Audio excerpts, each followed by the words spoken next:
الحمد للہ وکفی والصلاة والسلام علی عباده الذین اصطفی اما بعد فاعوذ باللہ من الشیطان الرجیم بسم اللہ الرحمن الرحیم یا ایھا الذین آمنوا لا تلہکم اموالکم ولا اولادکم عن ذکر اللہ وقال عز وجل فَإِذَا قُضِيَتِ الصَّلَاةُ فَانتَشِرُوا فِي الْأَرْضِ وَابْتَغُوا مِنْ فَضْلِ اللَّهِ وَاذْكُرُوا اللَّهَ كَثِيرًا لَعَلَّكُمْ تُفْلِحُونَ وقال عز وجل الذين يذكرون الله قياما وقعودا وعلى جنوبهم وقال عز وجل رجال لا تلهيهم تجارة ولا بيع عن ذكر الله وإقام الصلاة وقال تبارك وتعالى ألا بذكر الله تطمئن القلوب وقال عز وجل اتل ما أوحي إليك من الكتاب وأقم الصلاة إن الصلاة تنهى عن الفحشاء والمنكر ولذكر الله أكبر صدق الله العظيم رب اشرح لي صدري ويسر لي أمري واحلل عقدة من لساني يفقهوا قولي اللهم ربنا ألهمنا رشدنا وأعذنا من شرور أنفسنا اللهم أرنا الحق حقا وارزقنا اتباعه وأرنا الباطل باطلا وارزقنا اجتنابه اللهم وفقنا لما تحب وترضى وأتمم لنا بالخير اللهم أتمم لنا بالخير اللهم أتمم لنا بالخير آمین یا رب العالمین۔ 4 جمعوں کے ناغے کے بعد آج یہاں حاضری ہوئی ہے، اور وہ بھی واقعہ یہ ہے کہ ڈرتے ڈرتے ہوئی ہے کہ میں نہیں کہہ سکتا کہ میں یہ کام پورا کر سکوں گا یا نہیں۔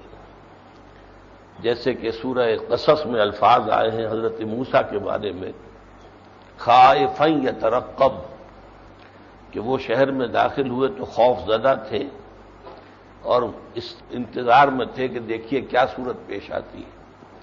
تو وہی خائفا یترقبوں کی صورت میں میں آج یہاں حاضر ہوا ہوں۔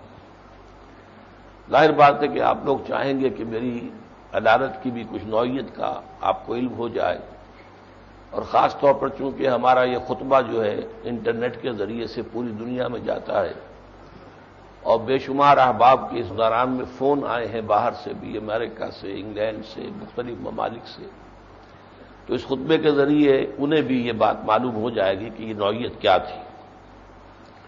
مجھے اصل میں پچھلے مہینے جب میں کراچی گیا ہوا تھا تو وہاں ایک وائرس کا حملہ ہوا مجھ پر، اور ہلکی ہلکی کھانسی، اور ایک دن رات کو جو ہے مجھے سانس کی تکلیف بھی ہو گئی۔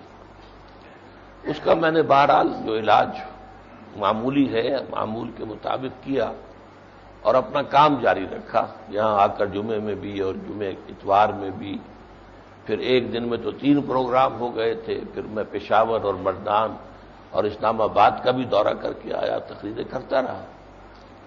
اس کے بعد اس کا ریلیپس ہوا، اور یہ ریلیپس جو ہے وہ بہت ہی سخت تھا۔ اس میں یہ کہ کھانسی کے باؤٹس آتے تھے، یعنی دورے پڑتے ہیں جس میں کہ ایک دم جیسے کہ کالی کھانسی ہوتی ہے اس طرح کا معاملہ، اور یہاں تک کہ پھر جب اس باؤٹ کی انتہا ہوتی تھی تو میں فینٹ کر جاتا تھا، ایک بے ہوشی کی کیفیت۔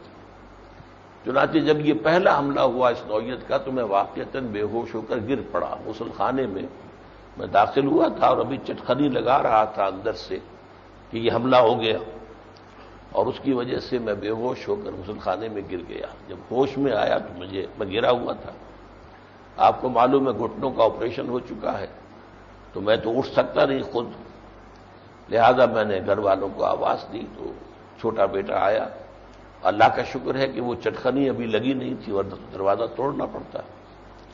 بہرحال یہ کیفیت میری رہی، اور وہ باؤٹس پڑتے رہے، کوئی بلغم وغیرہ نہیں، خشک کھانسی، اس میں اس کا دھملا اور اس کے نتیجے میں فینٹنگ، یا یہ کہ نوزیا، جی کا متلانا، اور اس کا اندیشہ کہ شاید الٹی ہو جائے۔ بہرحال اس لیے گرنے کا معاملہ یہ ہے کہ اللہ کا بڑا شکر ہے کہ کوئی ہڈی پسلی نہیں ٹوٹی، کوئی زخم بھی نہیں آیا، اور خاص طور پر یہ بہت خطرناک ہوتا ہے یہ جو مصنوعی گھٹنے لگے ہوئے ہیں، کہ گرنے کی شکل میں ان کے علیحدہ ہو جانے کا اندیشہ ہوتا ہے، اور پھر کوئی علاج نہیں اس کا ہوتا سوائے اس کے کہ گھٹنے نکال کر ٹانگ کو سیدھا جو ہے وہ بس فریز کر دیا جائے، پھر ٹانگ میں بالکل کوئی اس جوائنٹ میں کوئی حرکت نہیں ہو سکتی۔ تو اس انجام میں بد سے اللہ تعالیٰ نے بچایا ہے، اس کا شکر ادا کر رہا ہوں۔ اب اس کے بعد بھی شکر یہ ہے کہ باؤٹس تو جاری ہیں، اس معاملے میں ہمارے بہت سے ساتھیوں نے بیچاروں نے جو ہمارے جاننے والے ہیں اپنا پورا زور لگایا۔ ڈاکٹر عامر عزیز صاحب نے اپنے ہاں کے چیسٹ سرجن کو مجھے دکھایا، انہوں نے علاج شروع کیا۔ اسی طریقے سے ڈاکٹر زبیر صاحب جو مشہور کارڈیالوجسٹ ہیں، ڈاکٹر ظہیر صاحب، ڈاکٹر یقین صاحب، وہ آئے، کچھ مشورے انہوں نے دیے۔ ہمارے ایک ساتھی چیسٹ اسپیشلسٹ ہیں پشاور میں، ڈاکٹر محمد اقبال صافی، وہ پشاور سے چل کر آئے، اب ان کے بھی مشورے تھے، تو مشورے اتنے جمع ہو گئے کہ میں معاملہ اس میں واقعتاً یہ ہے کہ میں پریشان ہو گیا۔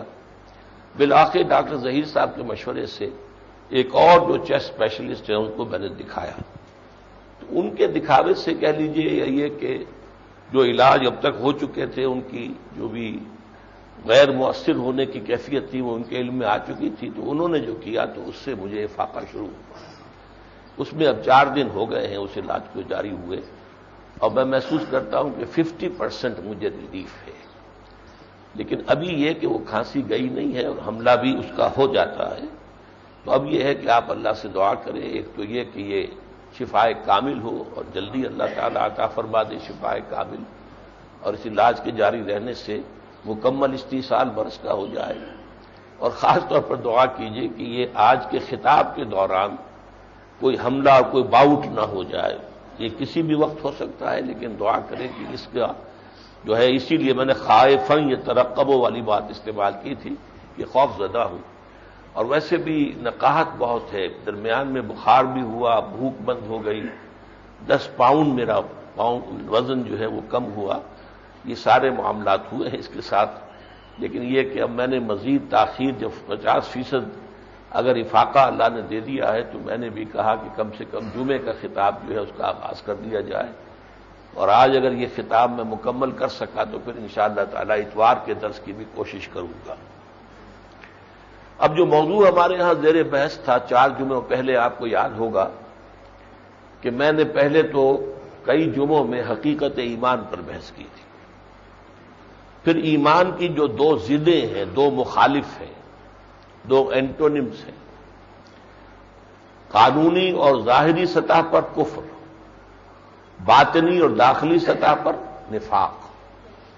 تو کفر تو ظاہر ہے ازل بن شمس سے، اور ہم سے اللہ تعالیٰ نے ہمیں اس سے بچایا ہوا ہے، لیکن نفاق کے بارے میں سمجھنے کی ضرورت ہے۔ جیسا کہ میں نے کہا کہ صحابہ کرام جلیل القدر وہ بھی اپنے بارے میں اندیشہ رکھتے تھے کہ کہیں ہمارے اندر نفاق تو پیدا نہیں ہو رہا، جن میں کہ حضرت عمر تک کی شخصیت شامل ہے، حضرت حمزہ انصاری اور حضرت عمر رضی اللہ تعالی عنہ، یا کہ شرائع مبشرہ۔ تو اس پر ہماری گفتگو ہوئی، اور میں نے سورہ منافقون کا تقریباً مکمل کا درس دیا 2 جمعوں میں، اور اس میں سے آخری جو میرا خطاب تھا وہ تھا علاج کیا ہے، نفاق کا پریونٹیو ٹریٹمنٹ کیا ہے، دوام ذکر۔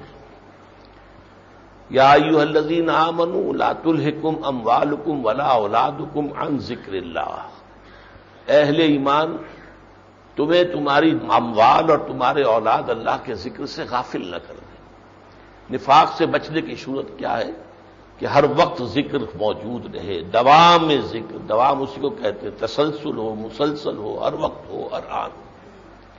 تو یہ جو ہے معاملہ اس کو میں آج ذرا مزید تفصیل سے بیان کرنا چاہتا ہوں۔ اگرچہ جو 4 جمعے گزرے ہیں تو 2 جمعوں میں عزیزم عاقب سعید نے اگلی سورت جو ہے سورت تغابن، یعنی نفاق کے مقابلے میں جو ایمان ہے اس کی وضاحت آپ حضرات کے سامنے کی۔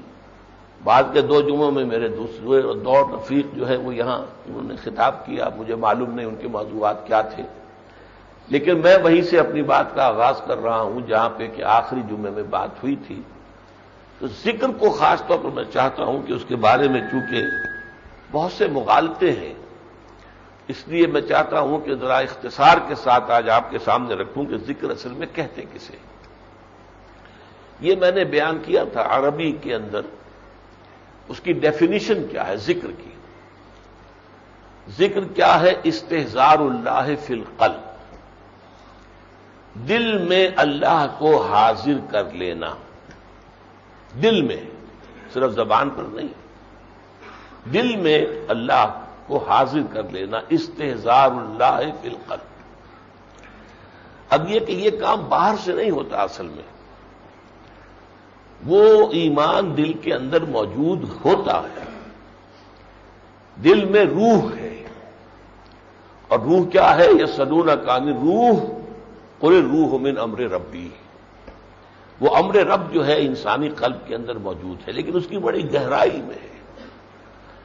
یہ جو ہمارے صوفی شاعر نے کہا ہے کہ دل دریا سمندروں ڈونگے، کون دلاندیاں جانے ہوں، یہ سلطان باہو کے ایک نظم کا جو ہے ایک حصہ ہے۔ تو یہ دل جو ہے، یہ ایک چھوٹا سا دل جو اتنا نظر آتا ہے، یہ تو دل اور ہے، جو دل روحانی ہے وہ بہت عمیق ہے، اور اس کی اصل گہرائی میں روح ربانی موجود ہے۔ وَنَفَخْتُ فِيهِ مِن رُوحِي، عام حالات میں یہ ڈورمنٹ رہتی ہے، ہماری توجہ دنیا کی طرف ہے، دنیا کے مسائل کی طرف ہے، معاشیات ہیں، بیماریاں ہیں، مسائل ہیں، بچوں کے داخلے ہیں، تعلیم ہے، اس میں ہم مگن ہیں، گم ہیں، لہذا ادھر ہماری توجہ ہی نہیں ہوتی۔ تو ادھر توجہ کو مبذول کرنا اور اس کو ڈورمنٹ جو شے ہے اسے ایکٹیویٹ کرنا، اسے زندہ کرنا، اور اسے گہرائیوں سے ابھار کر شعور کی سطح پر لے آنا، یہ ہے در حقیقت پروسیس ذکر کا۔ اس میں پھر لفظ آیت آتا ہے کہ آیات کیوں کہا گیا؟ قرآن مجید کے جملے جو ہیں، یہ الفاظ ہیں، وہ آیت ہیں اللہ کی، یا یہ آسمان اور زمین اللہ کی آیات ہیں، سورج اور چاند اللہ کی آیات ہیں، دن اور رات اللہ کی آیات ہیں۔ یہ کیوں ہے؟ اس لیے کہ آیت کے ذریعے سے کوئی شے یاد آتی ہے، نشانی کے ذریعے سے کوئی شے آپ بھول گئے تھے، اس کی نشانی آپ کے سامنے آئی، فوراً وہ چیز یاد آ جائے گی۔ اسی طریقے سے وہ اصل میں تو ہے، اندر ہے، آپ بھولے ہوئے ہیں اسے، آپ اس کی طرف سے آپ کی توجہ جو ہے وہ ہٹی ہوئی ہے، تو ان آیات کے ذریعے سے اس کو جگانا مقصود ہے، آپ کی توجہ ادھر کرنا ہے۔ تو یہ ہے اصل میں ذکر۔ ذکر کی عظمت کیا ہے؟ ذکر کی عظمت سب سے بڑی کیا ہے؟ الا بذکر اللہ تطمئن القلوب۔ یہ اس دنیا میں رہتے ہوئے انسان کے لیے جو پریشانیاں، مسائل، 100 طرح کے دو کوفت ہوتی ہے لوگوں کے لیے، اور ہر طرح کے دکھ ہیں، ان سب سے سکون کے ساتھ گزر جانا، یہ ذکر کی سب سے بڑی عظمت اور سب سے بڑی اہمیت ہے۔ دل مطمئن، دل مطمئن جو ہے، جس کو کہ پھر کہا گیا ہے یا ایتھا النفس المطمئنہ ارجعی الی ربک راضیۃ مرضیہ۔ تو یہ جو نفس مطمئنہ انسان کو حاصل ہوتا ہے، اس کے لیے کیا چیزیں ضروری ہیں؟ انسان راضی برضائے رب رہے۔ اب یہ آپ سورہ تغابن میں پڑھ چکے ہیں، یہ عزیزم عاکف سعید اس کی تفصیل بیان کر چکے ہیں۔ توکل ہو صرف اللہ پر، جو شے آئے ہر شے من جانب اللہ ہے، اور اللہ کے ہاتھ میں خیر ہے۔ مجھے بری لگ رہی ہے یہ بات، لیکن اس میں یقیناً کوئی خیر ہے میرے رب کی طرف سے۔ تو تسلیم و رضا، توکل، اللہ تعالی ہی کی اطاعت، صبر، یہ ساری چیزیں جب پیدا ہو جاتی ہیں تو چونکہ وہ ایمان مجمل جو ہے وہ دل میں موجود تھا، اللہ پر ایمان، ایمان مجمل صرف اللہ پر ایمان کا نام ہے۔ آمنت باللہ کما ہوا باسمائہ وصفاتہ وقبلت جمیع احکامہ اقرار باللسان وتصدیق بالقلب۔ یہ مجمل ایمان قلب میں تھا، ذکر کے ذریعے سے ہم نے اس کو اجاگر کر دیا، اسے ہم نے جگا دیا۔ یہ بہت میرے بچپن کے زمانے کی بات ہے، ایک فلمی گانے کے الفاظ تھے، لیکن یہ کہ یہ الفاظ جو ہیں معاش جو ایک عام طور پر جو باتیں ہوتی ہیں ان کی گہرائی کے اندر غور کیا جائے تو بعض جگہ پر بڑی حقیقت بھی ہوتی ہے کہ تم ہی نے مجھ کو پریم سکھایا، سوئے ہوئے ہردے کو جگایا۔ ہردہ کہتے ہیں دل، میرا دل سویا ہوا تھا، اس کو تم نے جگا دیا ہے۔ تو ہمارا دل سویا ہوا ہوتا ہے، اس میں روح جو ہے ڈورمنٹ ہے، سوئی ہوئی ہے، اس روح کو جگا دینا، اسے ایکٹیویٹ کر دینا، یہ ذکر کا مقصد ہے۔ اور جب یہ ہو گیا تب اطمینان ہی اطمینان ہے۔ ای الفریقین احق بالامن ان کنتم تعلمون الذین آمنوا ولم یلبسوا ایمانہم بظلم اولئک لہم الامن وہم مہتدون۔ پھر امن ہی امن ہے، ایمان بنا ہی امن سے۔ یہ میں نے شروع میں جب ایمان پر گفتگو شروع کی تھی آپ کو بتایا تھا کہ اس کا جو روٹ ہے وہ امن ہے، اور اس کا حاصل امن ہے۔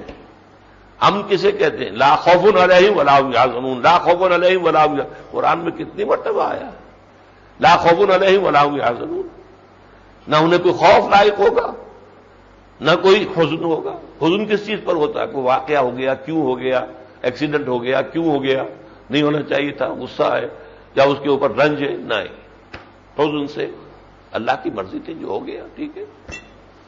آپ کا ایک ہی بیٹا ہو، جوان ہو، وہ آپ کے سامنے فوت ہو جائے، ٹھیک ہے، اللہ کی دی ہوئی شے تھی، لے لی، اس پہ کوئی نالا و شیون، ہاں ہے فلک پیر جواں تھا ابھی عارف، کیا تیرا بگڑتا جو نہ مرتا کوئی دن اور، نہیں، جو اللہ کا، وہ جو اللہ کا تھا اللہ نے لے لیا، اس پر کوئی افسوس اور رنج نہ، ہلکا سا کوئی تاثر تو ہوتا ہے انسان پر، اس سے زیادہ نہیں۔ تو یہ معاملہ جو ہے صبر اور توکل، یہ اس ذکر کے ذکر الہی کا نتیجہ ہے، اور امن سے بڑی دولت کوئی نہیں۔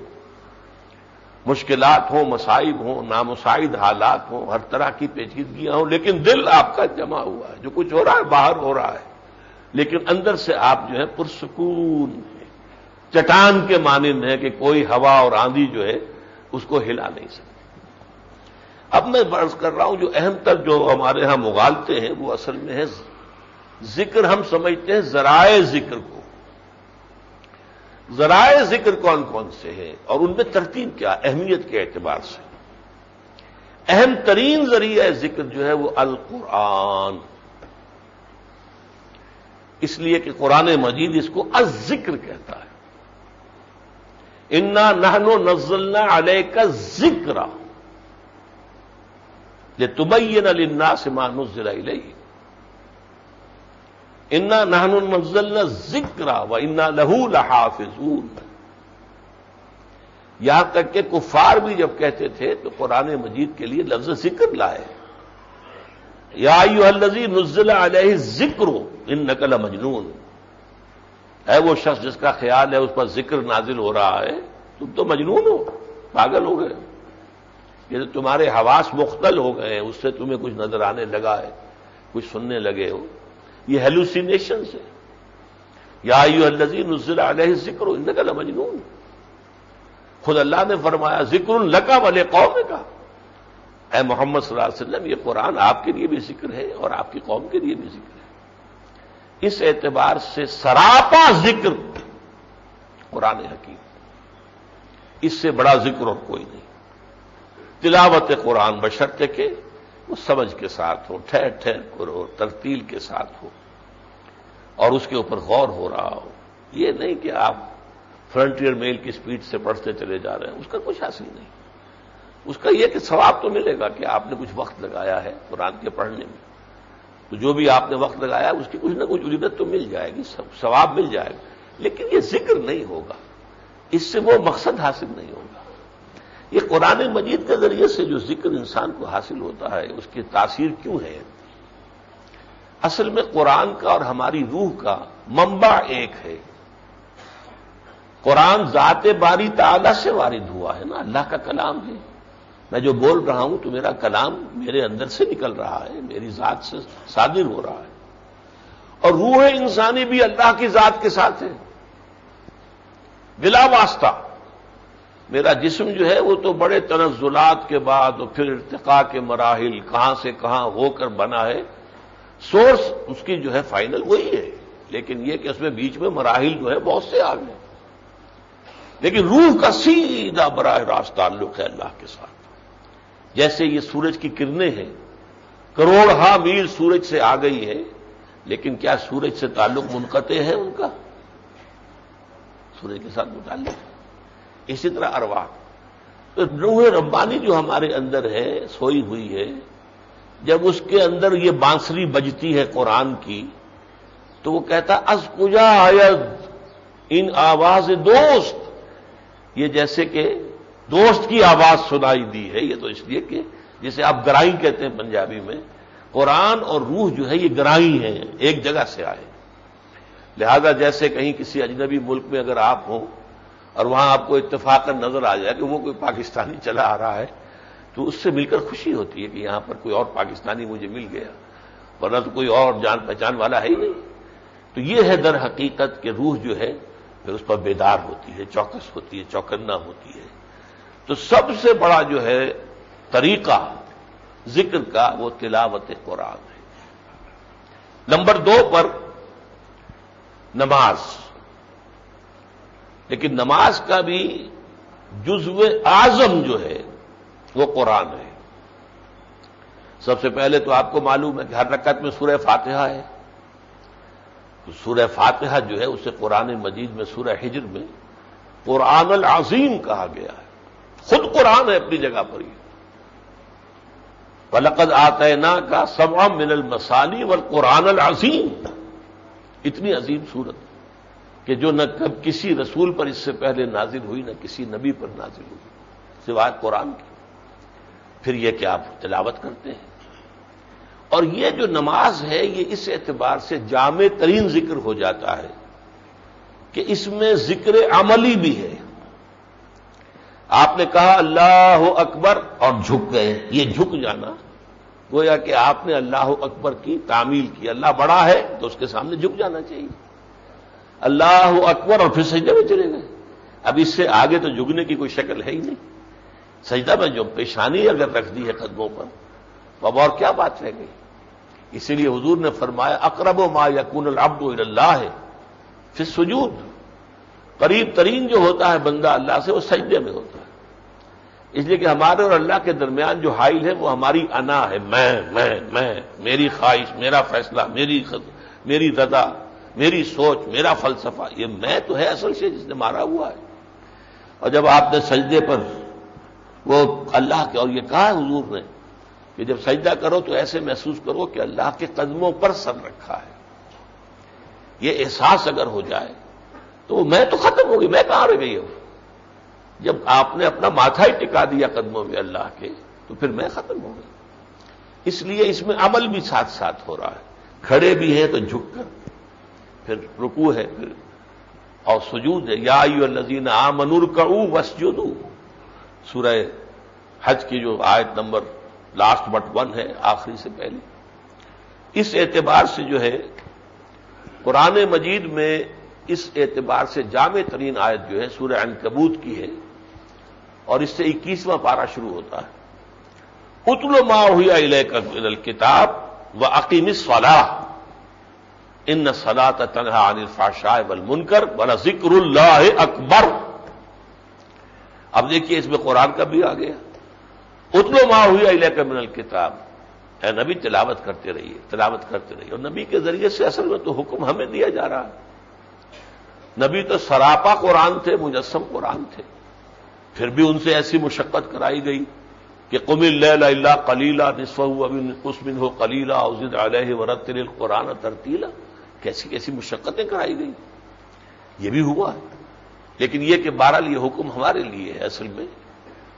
اتل ما اوحی الیک من الکتاب، یہ قرآن کی تلاوت ہو گئی۔ واقیم الصلاۃ، نماز کو قائم کرو۔ ان الصلاۃ تنہی عن الفحشاء والمنکر، نماز اگر حقیقی نماز ہے تو پھر وہ بے حیائی اور برائی کے کاموں سے روک دے گی۔ ہاں رسمی نماز ہے، رہ گئی رسم اذاں روح بلالی نہ رہی، وہ ایک ورزش ہے جو ہو گئی، اگرچہ اس کا بھی ثواب ملتا ہے، آپ نے وقت لگایا ہے اپنے اس کے لیے، وضو کیا ہے، مسجد چل کر آئے ہیں، ثواب سے خالی نہیں ہے، لیکن روح نماز اور ہے۔ روح نماز تو وہ ہے کہ الصلاۃ معراج المومنین، جیسے معراج میں خطاب اور مخاطبہ ہوا حضور کا اللہ تعالیٰ کے ساتھ، ایسے ہی نماز میں آپ کا مکالمہ ہونا چاہیے، اللہ تعالیٰ کے ساتھ کلام۔ اور اس کی سورہ فاتحہ کی تفسیر میں بعض مواقع پر عرض کر چکا ہوں، اب موقع نہیں ہے۔ اسی طریقے سے سورہ طٰہٰ میں فرمایا گیا، حضرت موسیٰ کو جو پہلی وحی آئی، اقم الصلاۃ لذکری، دیکھنا نماز قائم رکھنا میری یاد کے لیے۔ اب آپ اس کو نوٹ کیجئے، نماز فی نفسہ ہی ذکر نہیں ہے، نماز ذکر کا ذریعہ ہے۔ اقم الصلاۃ لذکری، نماز کو قائم رکھو میرے یاد کے لیے۔ میں نے عرض کیا تھا جو ذریعہ ذکر ہے ہم نے ان کو ذکر سمجھ لیا، اصل میں ذریعہ ذکر جو ہے وہ مقصود نہیں ہے، اگرچہ وہ اس کا ذریعہ ہونے کے ذریعے سے لازم ہے۔ اس آپ راستے کو اختیار نہیں کریں گے تو منزل پر کیسے پہنچیں گے؟ تو اقیم الصلاۃ، نماز قائم رکھو، لیکن مقصود اس کا کیا ہے؟ یہ کوئی ورزش نہیں ہے، لذکری، میری یاد کے لیے۔ اسی سورہ طٰہٰ میں آگے چل کر آیا جب حضرت موسیٰ نے فرمایا، عرض کیا اللہ کی جناب میں کہ میرے بھائی ہارون کو بھی میرے ساتھ اس کام میں شریک کر دے، بڑا بھاری پتھر آ گیا ہے، یہ اکیلے مجھ سے نہیں اٹھے گا، میرا بھائی بھی شریک ہو جائے، اشرک فی امری واشددہ، تو میرے لیے میرے کندھے میرے بازوؤں کو اس کے ذریعے سے مضبوط کر دے۔ تو اس کے بعد فرمایا کہ ولا تنیا فی ذکری، دیکھنا تم دونوں، اب یہاں آ گیا تثنیہ کا صیغہ، اس کام کا جو تم نے آغاز کرنا ہے اور فرعون سے ٹکرانا ہے جا کر، معمولی بات تو نہیں، جو الستو بربکم کا مدعی تھا میں تو تمہارا رب ہوں، ٹکرانا ہے تو بھاری کام ہے نا، اس بھاری کام کے لیے تمہارے لیے طاقت جو ہے وہ نماز میں ہے، ذکر میں ہے۔ ولا تنیا عن ذکری، میری ذکر سے کبھی کوئی غفلت اختیار نہ کرنا۔ تو یہ ہے جامع ترین صورت، اور نمبر 2 پر میں نے رکھا اس لیے کہ ایک قرآن جو ہے وہ ہمتن ذکر ہے، نماز ذکر کا ذریعہ ہے، اور اس کے اندر جیسا کہ میں نے کہا چونکہ عمل اور قول دونوں شامل ہو جاتے ہیں۔ تیسرے درجے پر ادعیہ معصورہ، کہ جو بھی انسان دنیا میں کام کرتا ہے ہر کام کے ساتھ ایک مسنون دعا ہمیں سکھائی گئی ہے، اور یہ وہ چیز ہے جس کو دوام ذکر کہتے ہیں، حاصل ہوتی ہے دوام ذکر۔ اس کے لیے سورہ آل عمران میں فرمایا گیا الذین یذکرون اللہ قیاما وقعودا وعلی جنوبہم، تو اللہ کو یاد رکھتے ہیں کھڑے ہوئے بھی، بیٹھے ہوئے بھی، لیٹے ہوئے بھی۔ اب 3 ہی حالتیں ہیں آپ کی، چوتھی حالت تو کوئی نہیں، یا کھڑے ہیں یا بیٹھے ہیں لیٹے ہیں، ہر حالت میں اللہ یاد رہے۔ وہ کیسے ہوگا؟ اس کا ذریعہ سب سے بڑا یہی ہے، تلاوت قرآن بھی ہے، نماز بھی ہے، یہ تو بڑے بڑے ذرائع ہیں، لیکن ظاہر بات ہے تلاوت قرآن 24 گھنٹے تو آپ نہیں کر سکتے، نماز 24 گھنٹے تو نہیں ہوتی، لیکن ایک 24 گھنٹے کا عمل ہے، اور وہ دعائیں ہیں۔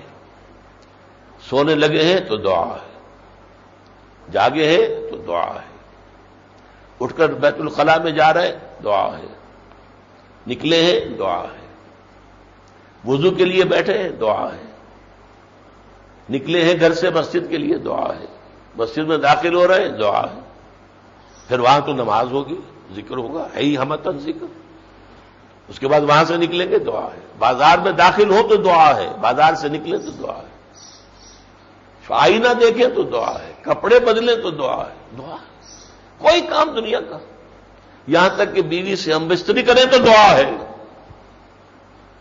اس لیے فرمایا کہ اگر تم یہ دعا نہیں مانگتے ہو تو ہو سکتا ہے کہ شیطان شرکت کر دے تمہاری اولاد کے اندر، اس لیے کہ اس تمہارے عمل سے اگر بیوی کو حبل ٹھہر رہا ہے اور خدا کو یاد تم نے نہیں کیا تھا تو شیطان کی شراکت ہو جائے گی اس عمل کے اندر، لہذا دعا مانگی۔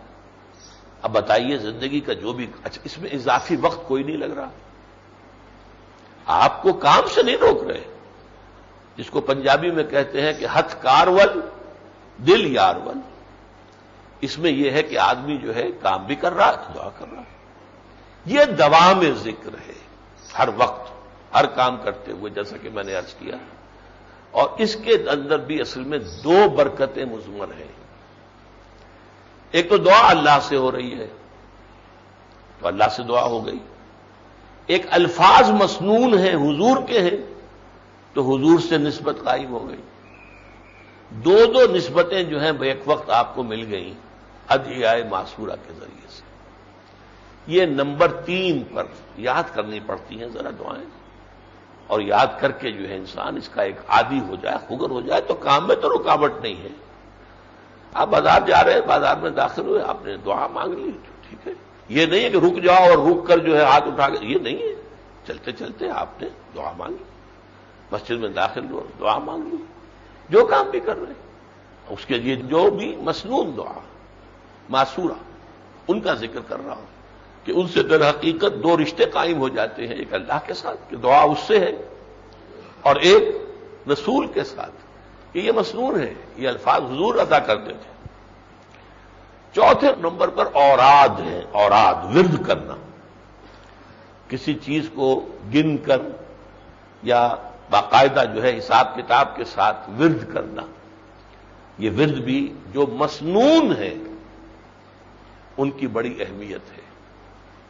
ہر نماز کے بعد حضور نے فرمایا بعض اوراد ایسے ہیں کہ ضرور کرنے چاہیے. مثلاً یہ کہ تسبیح فاطمہ جسے ہم کہتے ہیں 33 مرتبہ سبحان اللہ، 33 مرتبہ الحمدللہ، 33 یا 34 مرتبہ اللہ اکبر. مختلف روایات میں آتا ہے کہ 34ویں مرتبہ پھر وہ پڑھا جائے لا الہ الا اللہ وحدہ لا شریک لہ لہ الملک ولہ الحمد یحیی ویمیت وہو حی لا یموت ابدا ابدا ذو الجلال والاکرام وہو علی کل شیء قدیر. تو 33 جمع یہ بڑی دعا، یہ 100 ہو گئے. یہ مسنون ہے، حضور نے تلقین فرمایا کہ ہر نماز کے بعد دعا کیا کرو اللہم اعنا یا اعنی علی ذکرک و شکرک و حسن عبادتک. تو جو اوراد بتائے گئے ہیں وہ بھی در حقیقت نہایت نورانی ہیں، ان کا التزام کیا جائے. 5ویں نمبر پر آئیں گے جسے کہتے ہیں پرٹیکولر پرسن کے لحاظ سے. اور یہ جو بھی مصلحین ہیں، جیسے معالج جو ہیں، وہ جسمانی معالج ہوتے ہیں تو انہیں تشخیص کرنی پڑتی ہے کہ ان کا مرض کیا ہے، جگر کی خرابی ہے یا گردے کی خرابی ہے، یہ کیا ہے، کوئی انفیکشن ہے، وائرس ہے، کیا مصیبت ہے. اسی طرح جو معالجین روحانی ہوتے ہیں، مرشدین ہوتے ہیں، جو لوگوں کو رشد و ہدایت کا راستہ بتاتے ہیں، ان کا کام یہ ہوتا ہے، اور وہ ماہرین نفسیات ہوتے ہیں، کہ وہ ایک شخص کی اصل بیماری کی تشخیص کریں کہ اس شخص میں حب دولت زیادہ ہے، بخل ہے.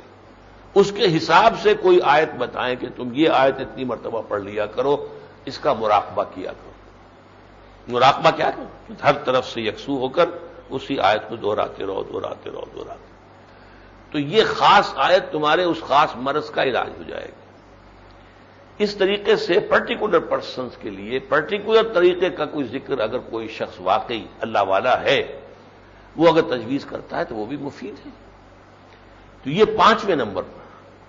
اصل میں اگر یہی چیز رہ جائے، اب جیسے ہمارے ہاں ہے ذکر کا کیا مطلب ہے، یہ ذکر نقشبندی ہے، اس کا یہ طریقہ ہے، سارا ذکر اس کے ہاں بس اسی میں رہ گیا. یہ ذکر جو ہے یہ قادریوں کا ذکر ہے، یہ ذکر جو ہے لسان سے ہے، یہ ذکر قلب سے ہے. یہ اپنی جگہ پر یہ چیزیں جو ہے 5ویں نمبر پر آ کر یہ ہمارے بڑے بڑے جو لوگ تھے جو کہ معالجین تھے روحانی، انہوں نے اپنے تجربوں سے کچھ چیزیں لوگوں کے لیے تجویز کی تھی، لیکن انہیں 5ویں نمبر پر رکھے. انہیں اولیت دے دی گئی تو آپ نے تلپٹ کر دیا، کانورس ہو گیا، ریشو پروپورشن ختم ہو گئی. اولاً قرآن، ثانیاً نماز، ثالثاً ادعیہ معصورہ، زندگی کے ہر کام کے ساتھ جو دعائیں ہیں جو حضور سے منسوب ہیں اور جو مسنون ہیں، اور پھر اوراد. اور یہ اوراد میں بھی اب یہ کہ فلاں اتنی مرتبہ پڑھ لو اور ایک اس کا چلہ نکال لو اور یہ تم جو ہے 1,00,000 مرتبہ جو ہے آیت کریمہ کا ورد کر لو اور بیٹھے ہوئے ہیں اور وہ کر رہے، یہ چیزیں نہیں ہیں. جو مسنون ہو، اوراد جو مسنون ہو، جو حضور نے فرمایا صلی اللہ علیہ وسلم. سب سے بڑے معالج روحانی محمد الرسول اللہ صلی اللہ علیہ وسلم. آپ سے بڑا معالج روحانی، آپ سے بڑا مربی، آپ سے بڑا مذکی تو ظاہر بات ہے کہ کوئی ہو ہی نہیں سکتا.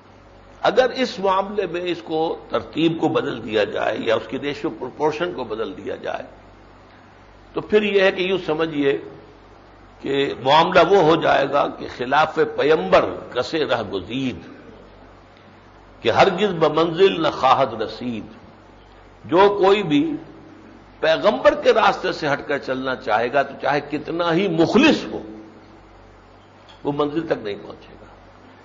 راستہ محمد کا صلی اللہ علیہ وسلم، سنت آپ کا، منہاج آپ کی، طریقہ کار آپ کا۔ بہرحال اس موضوع پر میں اس وقت صرف اتنا ہی کہوں گا، کیونکہ کچھ مجھے باتیں حالات حاضرہ کے بارے میں بھی عرض کرنی ہے۔ اس کے ضمن میں یہ ہے کہ چونکہ یہ میں نے اختصار کے ساتھ بیان کیا، مجھے اتفاقاً مجھے تو یاد نہیں، تقریریں ہزاروں کی ہیں۔ اب یہ یوں سمجھیے کہ سن 65 سے تو ریگولر معاملہ چل رہا ہے، تو ہزاروں تقریریں، ہزاروں کیسٹ۔ تو پرسوں مجھے ایک صاحب ملنے آئے، انہوں نے کہا میں نے آپ کا ایک کیسٹ سنا، حقیقت ذکر۔ میں نے کہا کیا اس نام سے بھی کوئی کیسٹ موجود ہے؟ میرے علم میں نہیں تھا۔ تو پھر میں نے کل تحقیق کرائی کہ ہے۔ تو حقیقت ذکر کے یہ کچھ کیسٹ میں نے کہا کاپیز بناؤ اور آج لے آؤ۔ تو جو کچھ میں نے عرض کیا ہے، اگر اس سے دلچسپی پیدا ہوئی ہو تو اندیشہ یہ ہوتا ہے یہاں سے نکلے اور ذہن سے نکل جائیں گی، بات کہاں یاد رہتی ہے۔ تو وہ کیسٹ آپ لیجئے، اسے بار بار سنیے تاکہ یہ حقیقت ذکر جو ہے اس کی اچھی طریقے سے آپ کو سمجھ بھی آ جائے اور آپ اوروں کو بھی وہ بات سمجھا سکیں اور دلیل کے ساتھ سمجھا سکیں۔ جہاں تک حالات حاضرہ کا تعلق ہے تو جیسا کہ آپ نے اعلان میں پڑھا ہوگا، سب سے پہلے مشرق وسطیٰ کے حالات۔ اب فلسطین میں جو کچھ ہو رہا ہے، ایتھنک کلینزنگ کا آغاز ہو گیا ہے۔ اصل میں اب اسرائیلی اور یہودی جو ہیں اس پر تل گئے ہیں کہ جس طرح بھی ہو اب ان کے کمر توڑ دیں گے اور ان کے اندر ریزسٹنس کے لیے کوئی طاقت باقی نہیں چھوڑیں گے۔ پھر یہ ہمارے کمی کاری ہو کر رہنا چاہیں تو رہیں، ورنہ ان کو ختم کر دیا جائے۔ اور اس معاملے میں چونکہ امریکہ سرپرست ہے، اس حوالے سے انہیں کسی کا خوف نہیں، عالم عرب کا انہیں خوف نہیں۔ اب تو بلکہ ایک صاحب نے کا بیان تھا کسی دنیاوی بڑے لیڈر کا کہ اسرائیل کے جو ایٹمک میزائل ہیں ان کی زد میں سارے عرب ممالک کے بڑے بڑے شہر موجود ہیں، 100 سے زیادہ ایٹم بم اس کے پاس جمع ہے۔ وہ تو اس وقت یوں سمجھیے کہ ہٹلر بھی نہیں سمجھتا تھا اپنے آپ کو اتنا کچھ طاقتور جتنا کہ ہما طاقتور جو ہے اپنے آپ کو شیرون سمجھ رہا ہے۔ یہ بات جو ہے، اور ادھر صورت کیا ہے کہ عالم عرب بھی اور عالم اسلام بھی بس اپیلیں اور اپیلیں بھی کس سے؟ امریکہ سے۔ امریکہ ہی تو سرپرست ہے، اور اس کی حالت یہ ہے اسرائیل کی کہ امریکہ اب بار بار کہہ رہا ہے وڈرا کرو، وڈرا کرو، وڈرا کرو، ناؤ فوراً کرو۔ مجال نہیں سن رہے، خوف نہیں کسی کا۔ انہیں تو ظاہر بات ہے کہ عرب ممالک کا تو خوف سرے سے ہے ہی نہیں۔ انہیں پتا ہے اگر جنگ چھڑ گئی تو یہ تو ہمارے لیے بہترین موقع ہوگا گریٹر اسرائیل قائم کرنے کا۔ اردن بیچارے کی کیا حیثیت ہے، عراق کی کیا حیثیت ہے، لبنان کی کیا حیثیت ہے، سعودی عرب کی بھی کیا حیثیت ہے اس کے مقابلے میں۔ اب ایٹمک ہتھیاروں کے مقابلے میں کیا کریں گے یہ؟ ویسے بھی کہ جو کنونشنل وارفیئر ہے اس کے اعتبار سے بھی اس کے پاس بہت بڑی مشینری جمع ہے، مصر کہاں مقابلہ کر سکتا ہے؟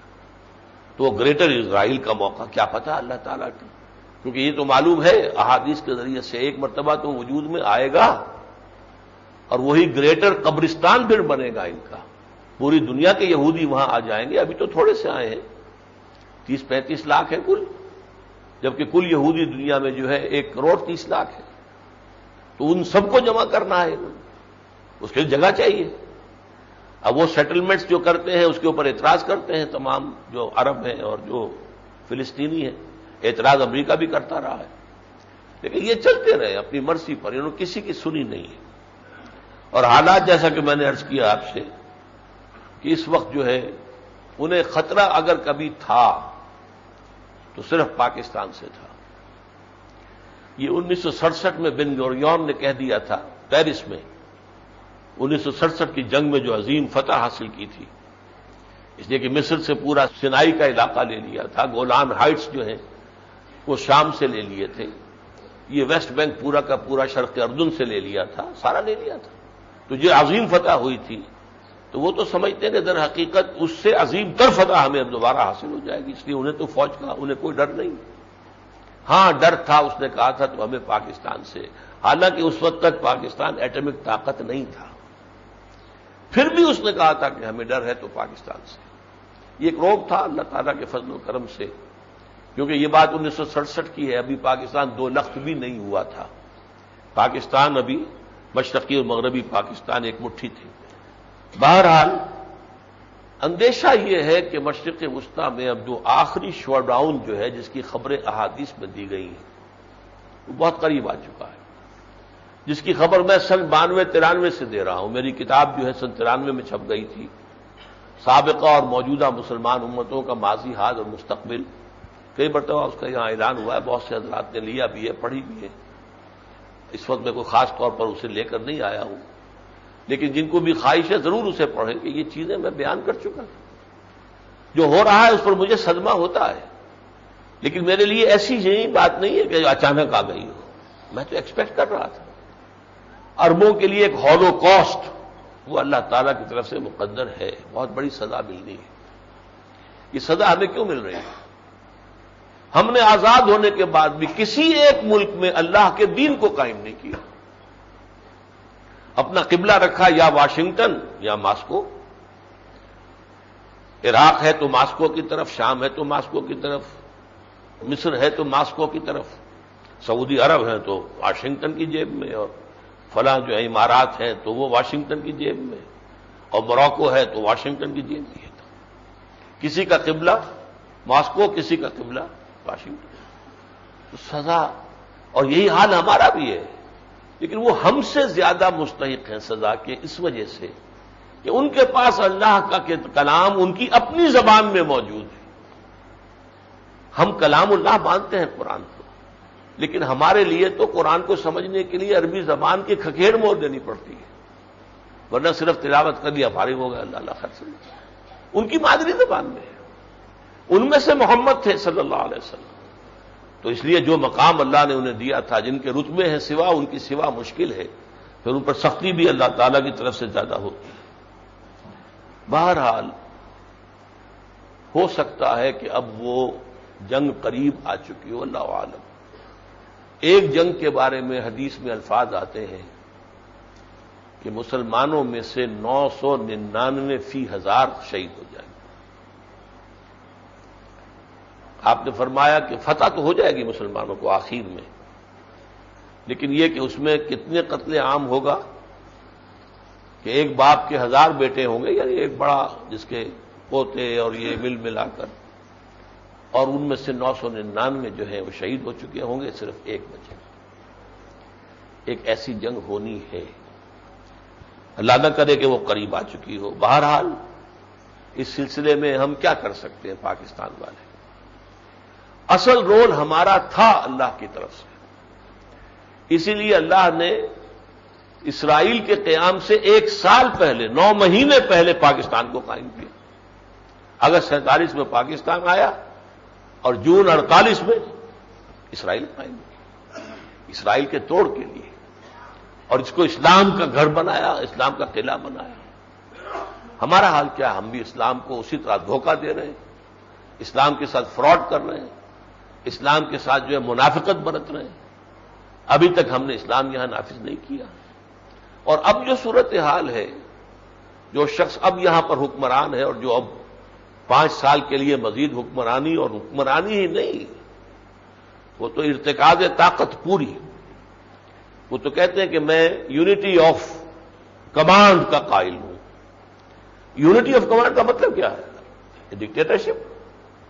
ایک شخص کے ہاتھ میں سارے اختیارات ہونے چاہیے، نیچے جو بھی ہو کھیل کھیلو، الیکشن لڑو، آ جاؤ، ایم پی اے بن جاؤ، ایم ایل اے بن جاؤ، لیکن تمہارا کہا، تمہارا فیصلہ آخری نہیں ہوگا، آخری فیصلہ میرا ہوگا۔ یہ تمہیں مشغول رکھنے کے لیے ہے۔ الیکشن، ممبری، کرسی، صدارت بنائے، خوب آزادی نے پھندے، اٹھا کر پھینک دو باہر گلی میں، نئی تہذیب کے انڈے ہیں گندے۔ تو اس اعتبار سے یہ کھیل ہے جو کھیل رہے ہیں۔ باقی تو وہ مقتدر مطلق، جیسے کہا تھا قادر مطلق ضیاء الحق نے کہ میں تو ماشاء اللہ، اور انہوں نے کہا تھا نعوذ باللہ معاذ اللہ، میں قادر مطلق ہوں۔ بہرحال جہاں تک ان کی شخصیت کا تعلق ہے، میری پہلے بھی رائے تھی اور اب وہ رائے اور پختہ ہو گئی۔ وہ یہ ہے کہ یہ شخص جو ہے پاکستان کے ساتھ تو مخلص ہے، چاہتا ہے کہ پاکستان مضبوط ہو، مستحکم ہو، خوشحال ہو، یہ دل سے چاہتا ہے۔ اس کی اصلاحات میں سے بھی بعض جو ہے، جو کارنامے اس نے گنوائے ہیں اپنی تقریر میں 9 اپریل کے، تو ان میں میں سمجھتا ہوں کہ بہت زیادہ مبالغہ نہیں ہے، حقائق پر مبنی چیزیں ہیں۔ Give the dual is due, ہمیں تو چاہیے نا، حق کی بات کرنی چاہیے، چاہے وہ ہمارے خلاف پڑ رہی ہو، چاہے وہ ہمارے دشمنوں کے حق میں جا رہی ہو، لیکن یہ کہ بات حق کی کرنی چاہیے۔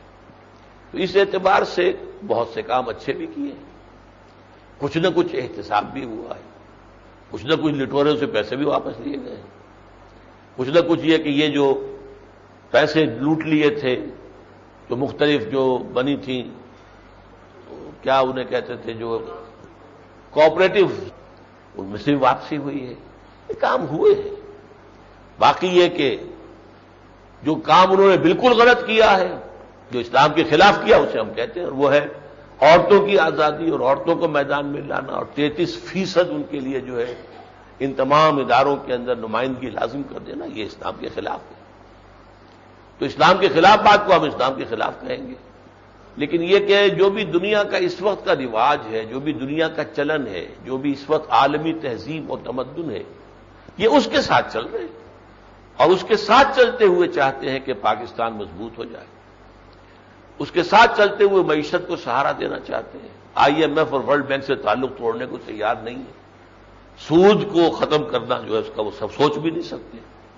1 سال کی مہلت مزید لے لی تھی، 5 سال کی اور لے لیں گے، ان کے ہاتھ میں ہے ساری شے، وہ جو چاہیں گے وہ کروا لیں گے۔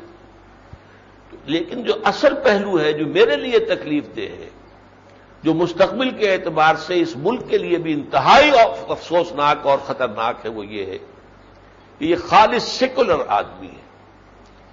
اگرچہ اب چونکہ انہوں نے سیاست کے میدان میں قدم رکھا ہے تو تھوڑی سی منافقت شروع کر دی ہے، اس لیے کہ یہاں میدان میں، پاکستان کی سیاست کے میدان میں آ کر کچھ نہ کچھ منافقت کیے بغیر بنتی نہیں ہے، بادہ و صاغر کہے بغیر۔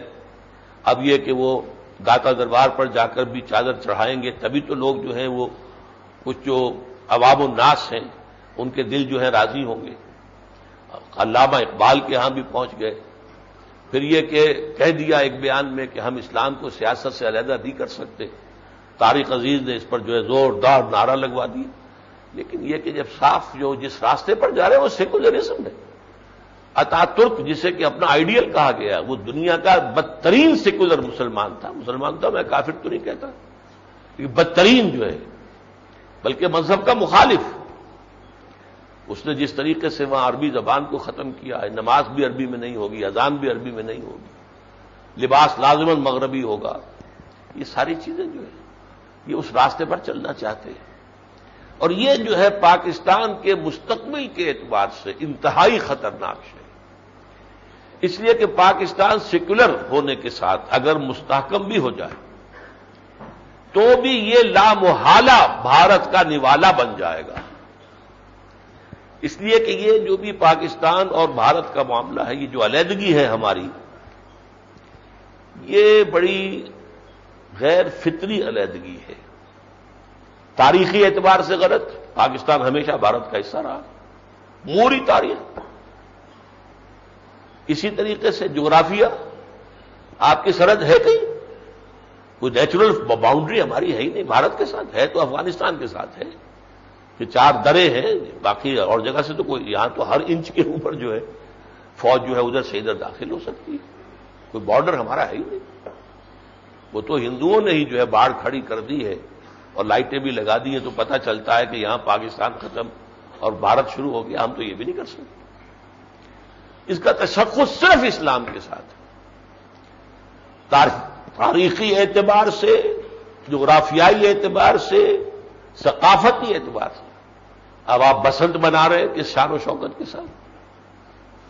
اس دفعہ تو کچھ دیوالی کا بھی سلسلہ کہیں کہیں شروع ہوا، دیکھا گیا، کہیں ہولی کی بات بھی سننے میں آئی، ساری باتیں ہو رہی ہیں. یہ سارے جو بھی ہیں تہوار ہندوؤں کے وہ ہم نے اختیار کر لیے. پنجابی زبان کیا کہنے، ادھر بھی پنجابی ادھر بھی پنجابی.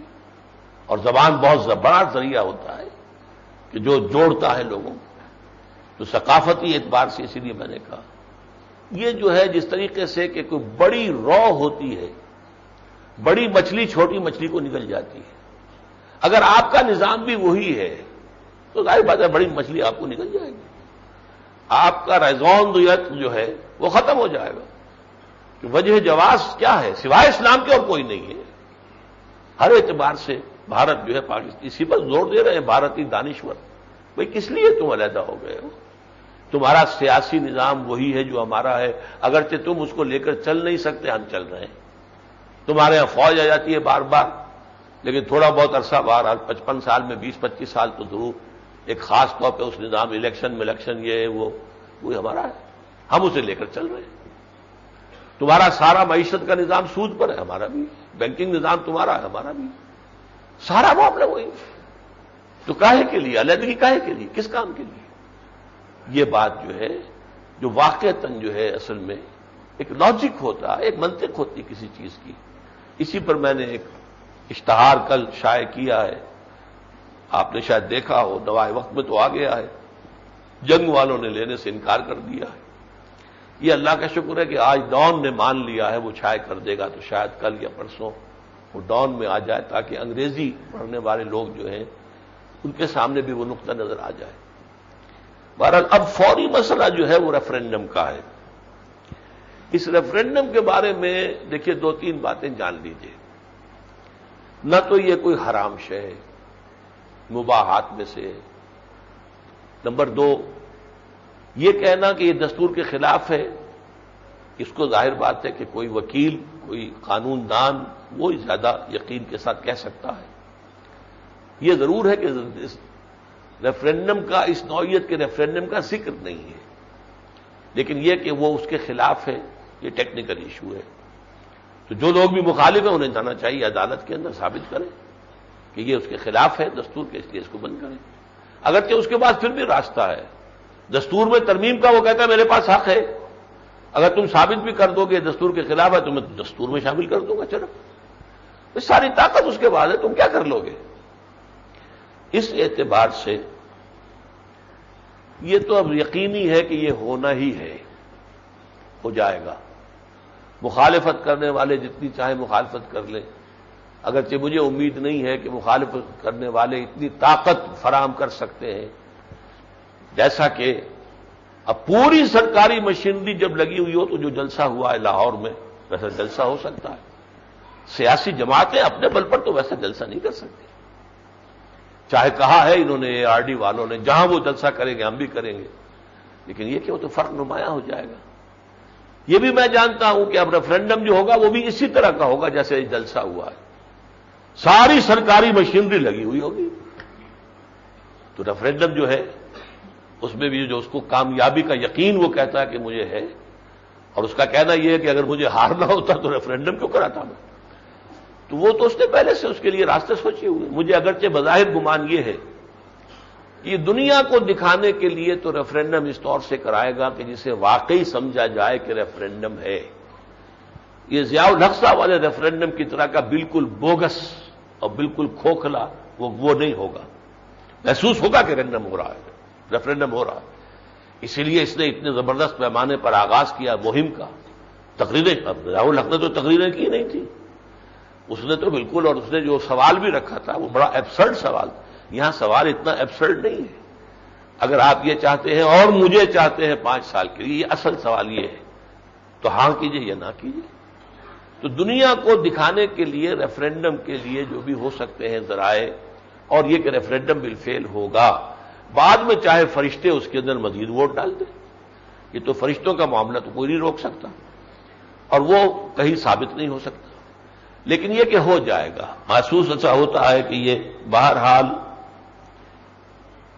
اب اس میں جو ہماری دینی یا سیاسی جماعتیں ہیں، میرے نزدیک سیاسی جماعتوں کو تو میں کوئی مشورہ نہیں دیتا، ان کی اپنی ایک لائن ہے، سوچ ہے، کرنا چاہتے ہیں جو کچھ بھی کریں، لیکن اس کی مخالفت کا کوئی فائدہ نہیں.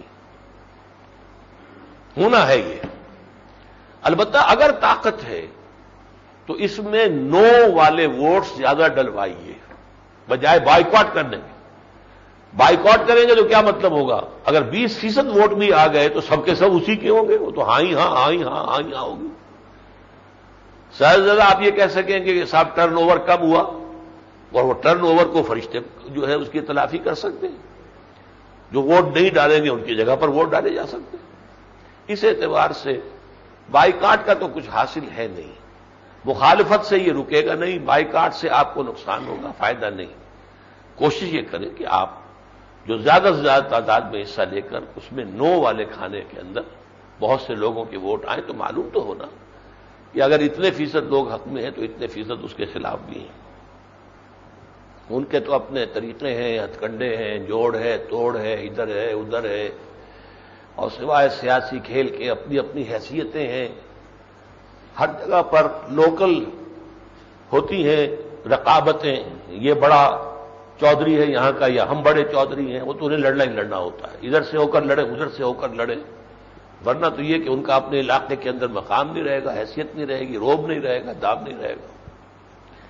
مجلس عمل جو ہے متحدہ مجلس عمل، یہ جو ہے اس کے بارے میں اسلام آباد میں تقریباً 2-3 ماہ قبل جو ہے وہ ایک اجلاس ہوا تھا، اور وہ ہوا تو تھا زیر اہتمام دفاع افغانستان اور پاکستان محاذ. لیکن وہاں ساری بات ہو رہی تھی اس انتخابات کی اور مجلس عمل کی. تو میں نے ان سے کہا تھا دیکھیے اب افغانستان کے معاملے میں بھی ہم کچھ نہیں کر سکتے، جو کچھ ہو گیا ہو گیا، اللہ ہی کی طرف سے کوئی خاص بات ہو تو ہو. اور پاکستان کا دفاع آپ نے کیا کرنا ہے؟ وہ تو یہاں کی فوج کرے گی اگر کر سکے گی. اصل بات کیا ہے؟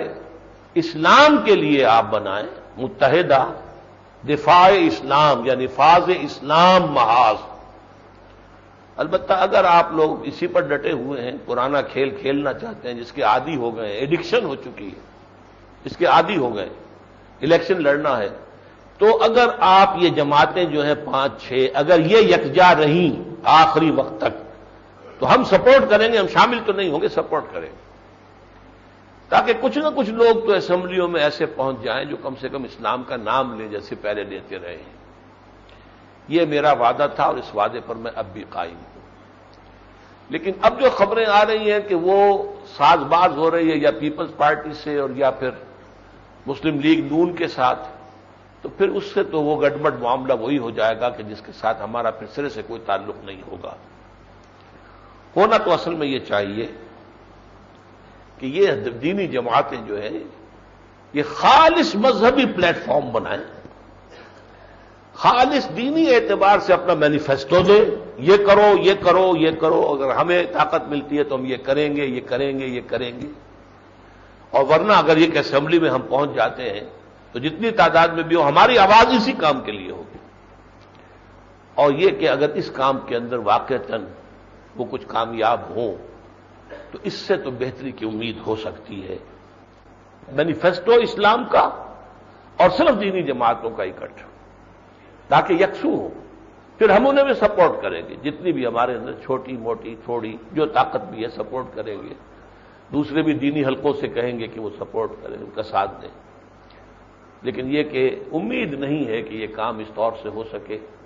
اللہ تعالیٰ سے دعا کیجئے کہ وہ جو بھی ہمیشہ سے میں کہتا آ رہا ہوں کہ دینی جماعتیں جمع ہوں اسلام کے لیے.